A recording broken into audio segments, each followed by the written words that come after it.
வணக்கம். Welcome to break time.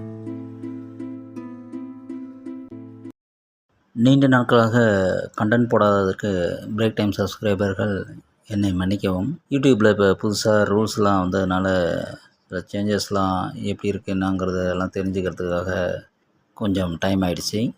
இப்போ கண்டென்ட்டுக்கு போவோம். 2 நாள் முன்னாடி நடந்த ஒரு ஆணவ கொலை தமிழ்நாட்டையே ரொம்ப பதட்டமாகிருக்கு.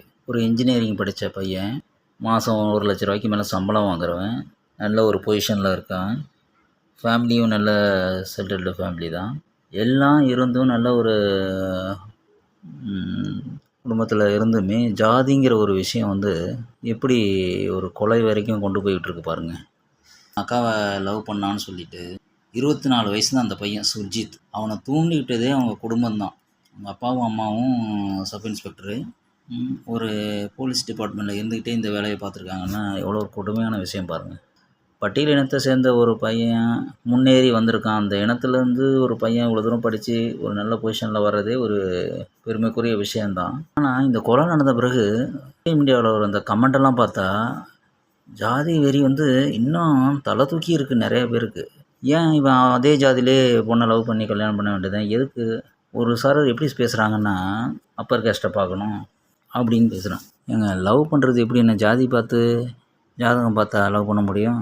அதுவும் இல்லாமல் அந்த பையனும் பொண்ணும் சின்ன வயசுலேருந்தே ஒரே ஸ்கூலில் படிச்சிருக்காங்க, சின்ன வயசுலேருந்தே பழகியிருக்காங்கன்னு சொல்கிறாங்க. கொலை பண்ண பிறகும் வந்து அவ்வளோ வன்மத்தை கக்குறாங்க கமெண்ட்ஸில் மக்கள். அதை பார்க்கும்போது ஜாதி இந்த ஜென்மத்தில் ஒழியாதுன்னு மட்டும் தெரியுது. அந்த பொண்ணோட அப்பா அம்மா தான் இவ்வளோ தூண்டி அந்த சின்ன பையனை, 24 வயசு பையனை, அவனுக்கு எந்த அளவுக்கு ஜாதி வெறி ஊறி போயிருக்குன்னா பார்த்துங்க. பிளான் போட்டு அவனை கொன்னுருக்காங்க. கொன்னுட்டு அவனே போய் சரண்டர் இருக்கான். இப்போ குடும்பமே வந்து ஜெயிலுக்கு போனால் அந்த ஜாதியை இவங்களை வந்து காப்பாற்ற போகுது. சரி, லவ் பண்ணிக்கிட்டான், நல்ல பொசிஷனில் இருக்கான், நல்லா சம்பாதிக்கிறான், நல்லா இருக்கட்டும்னு சொல்லிட்டு பெருந்தன்மையாக கல்யாணம் பண்ணி வச்சுருந்தா உயிரோடவாது இருந்திருக்கும்.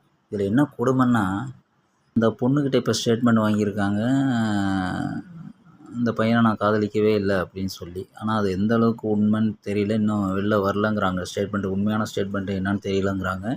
சில பேர் வந்துட்டு அந்த பொண்ணு அப்படி தான் சொல்லியிருக்குங்கிறாங்க. எது எப்படியோ ஒரு உயிர் போயிடுச்சு ஜாதி வெறியினால். முன்னெல்லாம் அந்த நாடக காதல்னு ஒரு குரூப்பு சொல்லிட்டு தெரிவாங்க, படித்து மேலே வாங்கடா, அப்புறம் வந்து காதல் கல்யாணம் பண்ணுங்க அப்படின்னு. படித்து நல்ல பொசிஷனுக்கு வந்த பிறகும் ஜாதி தான் பிடிக்கலன்னா அப்புறம் அவன் என்ன தான் பண்ண முடியும்? உங்களுக்கு இந்த சேனல் பிடிச்சிருந்தா மறக்காமல் லைக் பண்ணுங்கள், கமெண்ட் பண்ணுங்கள், ஷேர் பண்ணுங்கள், சப்ஸ்கிரைப் பண்ணுங்கள். தேங்க்ஸ்.